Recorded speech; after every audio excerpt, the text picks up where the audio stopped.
Knowledge और experiences spirituality में सबसे खतरनाक चीज है। अनुभव और ज्ञान are most dangerous in the field of spirituality के फील्ड में, अध्यात्म के फील्ड में, फिलॉसफी के फील्ड में। ऐसा मैं इसलिए कह रहा हूं क्योंकि नॉलेज और एक्सपीरियंसेस कहाँ से आते हैं, इसके लिए एक एक नोअर चाहिए, जो जानने वाला है, नोअर। और एक्सपीरियंस के लिए एक एक्सपीरियंसर चाहिए, अनुभव करने वाला चाहिए। अब ये नोअर और एक्सपीरियंसर जो दोनों चीजें हैं, ये दोनों चीजें ही माइंड है, दोनों चीजें ही नॉलेज है। और जो माइंड है वो क्या है? वो आपको अनलिमिटेड नॉलेज दे सकता है इस दुनिया के बारे में, अनलिमिटेड एक्सपीरियंसेस दे सकता है, हेलुसिनेशंस दे सकता है, फेक विजुअल्स दे सकता है, आपको फेक चीजें दिखाई दे रही हैं, क्योंकि माइंड अपने आप में ही फेक है।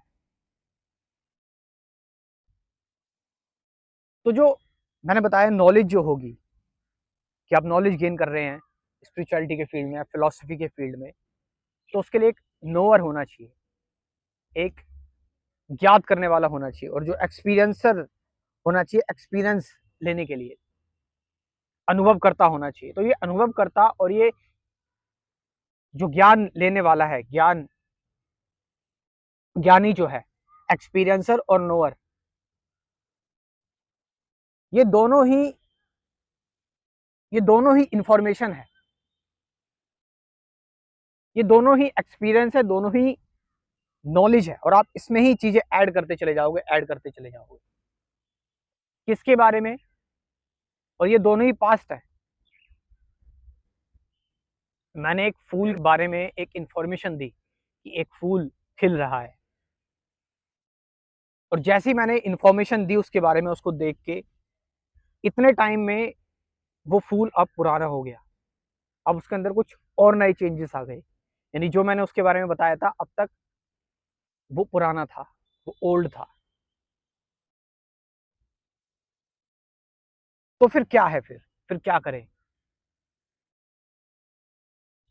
साइकोलॉजी के फील्ड में और स्पिरिचुअलिटी के फील्ड में आप दवा के किताबें पढ़ रहे हो, आप दवा के इधर उधर लोगों को सुन रहे हो, और मेडिटेशन करके आप डिफरेंट डिफरेंट एक्सपीरियंसेस इकट्ठे कर रहे हो कि अच्छा ये होता है, ये होता है, वो होता है।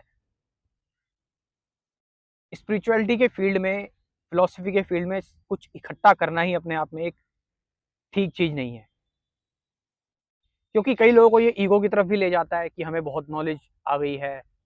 कई लोगों के लिए बॉन्डेज क्रिएट हो जाता है, कई लोग इससे फ्रस्ट्रेट हो जाते हैं। तो वो जो फ्रीडम वो चाहते थे, वो उनको नहीं मिल पाई। वो फिर से, पहले वो फिजिकली बंधे हुए थे, अब वो साइकोलॉजिकली भी बन गए हैं, कंसेप्ट, थ्योरीज, इन सारी चीजों से फ्रीडम कहाँ से आएगी? वो आ ही नहीं रही है। तो अगर आप अपना नोअर हटा दोगे, अगर आप अपना एक्सपीरियंसर हटा दोगे, तो फिर वहां पर कुछ नहीं बचता। यानी कि वहां पर चीजें तो होंगी, माइंड तो काम करेगा, सब चीजें होंगी आपके साथ वहां पर, लेकिन वो चीजें आपके फेस वैल्यू पर नहीं आएंगी। आपको पता रहेगा कि अल्टीमेटली इट्स नथिंग, ये कुछ नहीं है, ये जस्ट एक एक एक्सप्रेशन था जो आया और निकल गया, बस। ये कोई मेरी डेस्टिनेशन नहीं है। तो आपको ये परसेप्शन हो जाएगा फिर। परसेप्शन का मतलब क्विक अंडरस्टैंडिंग, जो टाइमलेस हो, टाइम से परे हो,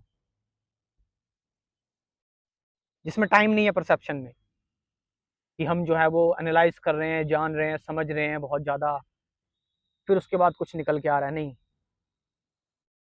क्विक परसेप्शन होता है